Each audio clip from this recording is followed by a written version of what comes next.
तो आज बात करते हैं एक ऐसी कहानी की जो साबित करती है कि दुनिया की कोई भी जेल किसी ऐसे इंसान को नहीं रोक सकती जिसने भागने की ठान ली हो। और ये कोई ऐसी वैसी जेल नहीं थी? नहीं, बिल्कुल नहीं। ये थी अल्काट्राज, एक टापू जिसके चारों तरफ मीलों तक बस बर्फीला जानलेवा पानी। इसे द रॉक कहते थे। एक अजेय किला। और आज हमारे पास इसी पर बनी एक फिल्म का सारांश है जो एक सच्ची कहानी पर आधारित है। हाँ, और दिलचस्प बात यह है कि अल्काट्राज की असली ताकत उसकी दीवारें नहीं थीं। नहीं, उसकी लोकेशन थी। ये एक मनोवैज्ञानिक हथियार था। जेल का वार्डन हर नए कैदी से पता क्या कहता था? क्या? वो कहता था, तुम यहां से भाग भी गए तो जाओगे कहां? तैर कर बच नहीं सकते। बाप रे, ये तो शुरू में हिम्मत तोड़ने वाली बात है। मतलब असली लड़ाई सलाखों से पहले दिमाग में शुरू हो जाती थी। बिल्कुल। और इसी लड़ाई को लड़ने के लिए वहां भेजा गया मॉरिस को, एक ऐसा चोर जिसका दिमाग किसी भी ताले से ज्यादा पेचीदा था। और जो पहले भी कई जेलों से भाग चुका था। हाँ। तो वार्डन जो कर रहा था उसे मनोविज्ञान में कहते हैं लर्न्ड हेल्पलेसनेस पैदा करना।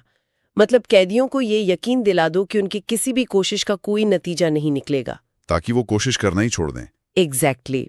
और हमारी आज की चर्चा इसी पर है कि कैसे एक इंसान मॉरिस इस मनोवैज्ञानिक जाल को न सिर्फ समझता है बल्कि उसे तोड़ने के लिए एक अविश्वसनीय योजना बनाता है। हाँ, और वो भी ऐसी चीजों से जिनके बारे में कोई सोच भी नहीं सकता। तो चलिए देखते हैं कि मॉरिस ने चम्मच, रेनकोट और एक पंखे के दम पर दुनिया की सबसे सुरक्षित जेल की नींव कैसे हिला दी। और ये भी कि उसने सिर्फ दीवारें नहीं तोड़ी, उसने उस नाउम्मीदी की दीवार को तोड़ा जो उस जेल की असली पहचान थी। तो मॉरिस जब इस बेहद कठोर और अनुशासित माहौल में पहुंचता है तो उसे वहां क्या दिखता है? उसे निराशा के कह सकते हैं 3 अलग-अलग चेहरे दिखते हैं। पहला है लैटमस, एक बूढ़ा कैदी जो दुनिया से कटकर अपनी एक छोटी सी दुनिया बना लेता है। हाँ, वो मेज के नीचे छिपकर एक चूहे को पालता है, अपना खाला वो से खिलाता है। वो चूहा ही उसका एकमात्र दोस्त है। फिर दूसरा चेहरा है वुल्फ, वो जेल का दादा टाइप है। हाँ, जो अपनी हताशा और बेबसी को हिंसा से बाहर निकालता है, नए कैदियों पर रौब जमाकर खुद को ताकतवर महसूस करना चाहता है। और तीसरा और शायद सबसे डरावना चेहरा है इंग्लिश का, एक 40 साल का कैदी जो 20 साल से उसी जेल में बंद है। 20 साल से? हाँ, वो मॉरिस से कहता है, ये जेल नहीं कब्र है, यहां से भागने का एक ही रास्ता है, मौत। उसने तो उम्मीद करना ही छोड़ दिया था। बिल्कुल, और यही तो वो माहौल था जिसे वार्डन बनाना चाहता था। लेटमस ने एक काल्पनिक दुनिया में शरण ले ली, वुल्फ ने हिंसा में, और इंग्लिश ने उसने तो पूरी तरह हार मान ली थी। लेकिन मॉरिस इन सबसे अलग था। वो आते ही माहौल को स्कैन करना शुरू कर देता है। वो लोगों को नहीं, वो सिस्टम की कमजोरियों को पढ़ रहा था। और उसकी पहली चाल से ये साफ हो जाता है ना। बिल्कुल। वार्डन उसे जेल के नियम कानून समझा रहा होता है और मॉरिस उससे बात करते करते बड़ी सफाई से उसका नेल कटर चुरा लेता है। किसी को पता भी नहीं चलता। बाद में वो उसे अपनी बाइबल के पन्नों के बीच छुपा देता है। ये एक छोटी सी हरकत है, लेकिन मनोवैज्ञानिक तौर पर यह बहुत बड़ी जीत है। सही बात है। जिस सिस्टम ने उससे सब कुछ छीन लिया, उसने पहले ही दिन उस सिस्टम के मुखिया से ही कुछ छीन लिया। ये सिर्फ एक औजार नहीं था, ये इस बात का ऐलान था कि तुम मुझे कंट्रोल नहीं कर सकते। यहीं से भागने की तैयारी का पहला बीज बोया गया। लेकिन एक अकेला इंसान इतने बड़े सिस्टम से कैसे लड़ सकता था?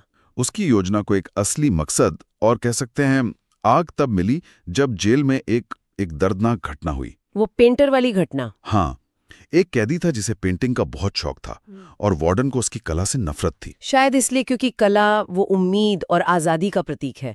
तो वार्डन ने उसकी सारी पेंटिंग जब्त करके जला दी और उसके पेंटिंग करने पे हमेशा के लिए पाबंदी लगा दी। और उसका नतीजा बहुत भयानक हुआ। हाँ, उस कैदी ने अपनी वही उंगलियां काट लीं जिनसे वो पेंटिंग करता था। ये देखकर मॉरिस को समझ आया कि ये जेल सिर्फ शरीर को कैद नहीं करती, ये आत्मा को मारती है। ये इंसान के अंदर की हर खूबसूरत चीज को खत्म कर देती है। यही वो टर्निंग पॉइंट था। अब मॉरिस का मकसद सिर्फ अपनी आजादी नहीं थी। नहीं, अब ये उस क्रूर व्यवस्था के खिलाफ एक जंग बन गई थी। और जंग जीतने के लिए आपको दुश्मन की सबसे बड़ी कमजोरी पता होनी चाहिए। और अल्काट्राज की सबसे बड़ी ताकत ही उसकी सबसे बड़ी कमजोरी निकली। वो समंदर। हाँ, मॉरिस ने अपनी सेल के एयरवेंट से एक कॉकरोच को बाहर आते देखा और उसे ये समझने में देर नहीं लगी कि सालों से समंदर की नमकीन हवा और नमी ने कंक्रीट की दीवारों को अंदर से खोखला कर दिया है, जिन्हें खोदा जा सकता था। बिल्कुल। यहां से जो योजना शुरू होती है वो वो इंजीनियरिंग और मनोविज्ञान का एक कमाल का मिश्रण है।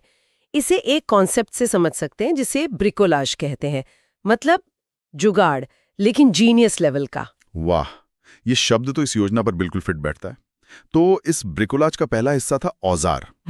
चम्मच को जमीन पर घिस-घिस कर और माचिस की तीली से गर्म करके उसे एक छीनी जैसा बना लिया। लेकिन सिर्फ चम्मच से काम नहीं चलने वाला था, उन्हें कुछ तेज चाहिए था। तब उनकी नजर म्यूजिक क्लास में रखे एक छोटे पंखे पर पड़ी। और उन्होंने उस पंखे से एक ड्रिल मशीन बना दी। हाँ, पंखे की मोटर और ब्लेड्स का इस्तेमाल करके एक हाथ से चलने वाली ड्रिल। एक मिनट, पंखे से ड्रिल? ये सुनने में ही नामुमकिन लगता है। उसे चलाने के लिए बिजली कहाँ से आई होगी? देखिए, यही तो दिमाग का खेल था। उन्होंने पंखे की मोटर को बिजली से नहीं चलाया, उन्होंने उसके मैकेनिकल हिस्से का इस्तेमाल करके एक हाथ से घुमाने वाला सिस्टम बनाया। अच्छा। रफ्तार बहुत कम थी, लेकिन रात भर की खामोशी में बिना शोर किए उस नम हो चुके कंक्रीट को काटने के लिए वो काफी थी।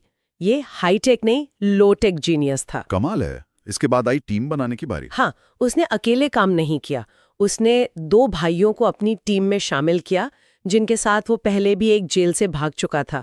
यहाँ भरोसे का तत्व सबसे अहम था। और चौथा सदस्य था चार्ली। हाँ, चार्ली।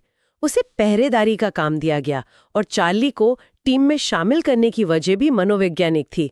उसकी माँ बहुत बीमार थी और वो उससे मिलने के लिए तड़प रहा था। मॉरिस जानता था कि आजादी की सबसे ज्यादा जरूरत उसी को है। बिल्कुल, उसकी बेताबी ही उनकी योजना की सुरक्षा कवच थी। और अब आता है योजना का सबसे हैरत अंगेज हिस्सा, धोखा।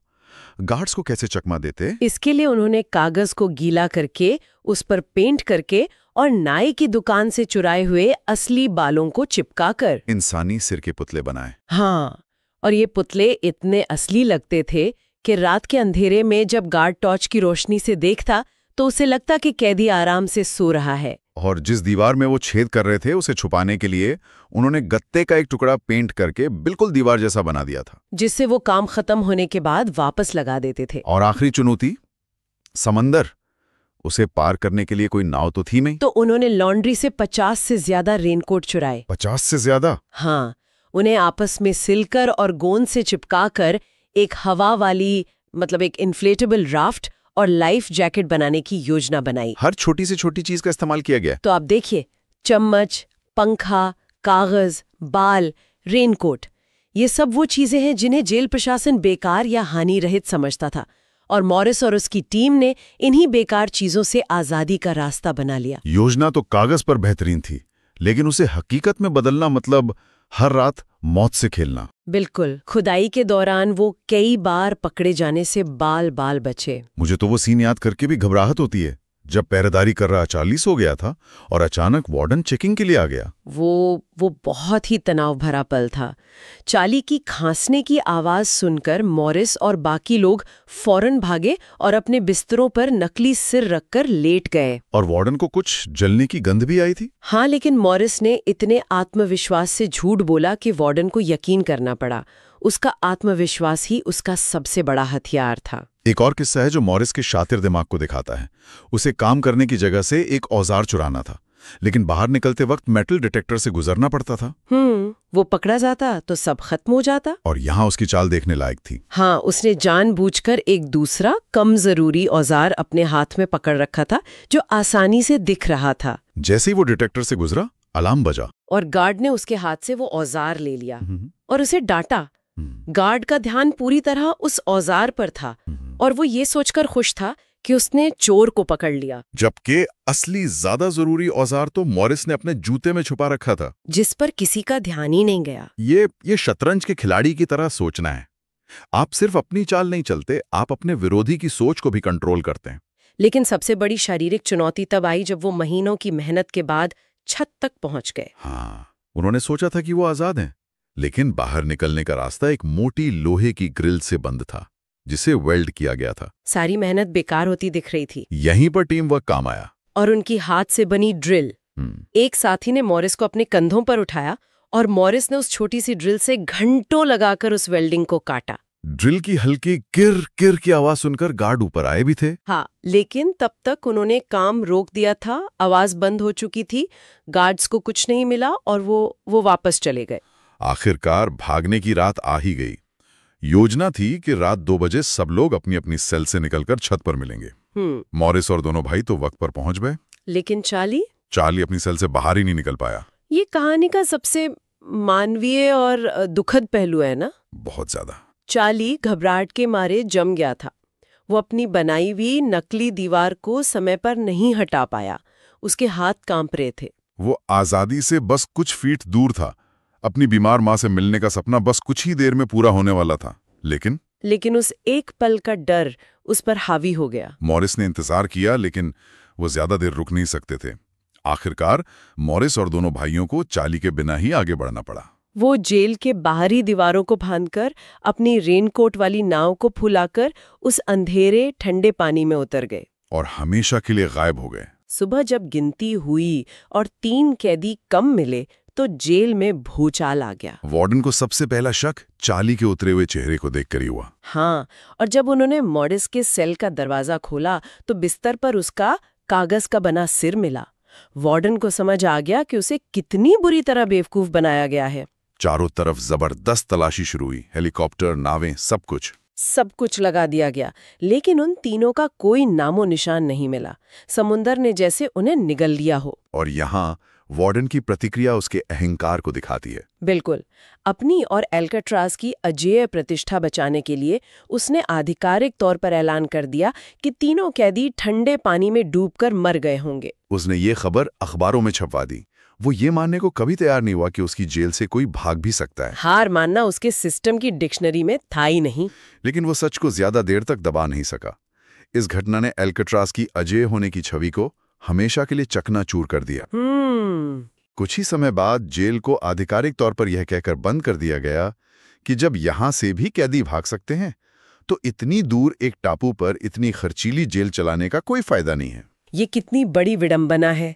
एक मामूली चोर और उसके 2 साथियों ने अपनी सरलता और दृढ़ संकल्प से दुनिया की सबसे महंगी और हाई प्रोफाइल जेल को बंद होने पर मजबूर कर दिया। तो ये कहानी थी मॉरिस और उसके साथियों की, जिन्होंने साबित कर दिया कि सबसे बड़ी कैद लोहे की सलाखें नहीं बल्कि दिमाग की हार होती है। और अगर दिमाग आजाद है तो रास्ता कहीं ना कहीं से निकल ही आता है। बिल्कुल।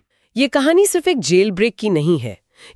ये मानवीय सरलता, दृढ़ संकल्प और आजादी की उस कभी ना खत्म होने वाली इच्छा का प्रतीक है, जो सबसे मुश्किल हालात में भी जिंदा रहती है। हाँ, ये हमें बताती है कि कोई भी व्यवस्था या दीवार इतनी मजबूत नहीं होती जिसे तोड़ा ना जा सके, अगर इरादा चट्टान जैसा पक्का हो। उन्होंने नामुमकिन को मुमकिन कर दिखाया। और अंत में एक विचार जो सुनने वालों के लिए है।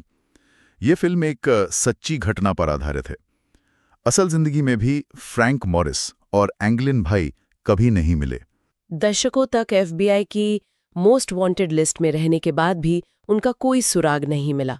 तो सवाल आज भी वही है, क्या वे सच में उस रात बर्फीले पानी में डूब गए जैसा कि वार्डन और FBI ने दावा किया था, या वे कहीं दूर एक नई पहचान के साथ अपनी आजाद जिंदगी जीने में कामयाब रहे? ये रहस्य ही अल्काट्राज की असली किंवदंती है।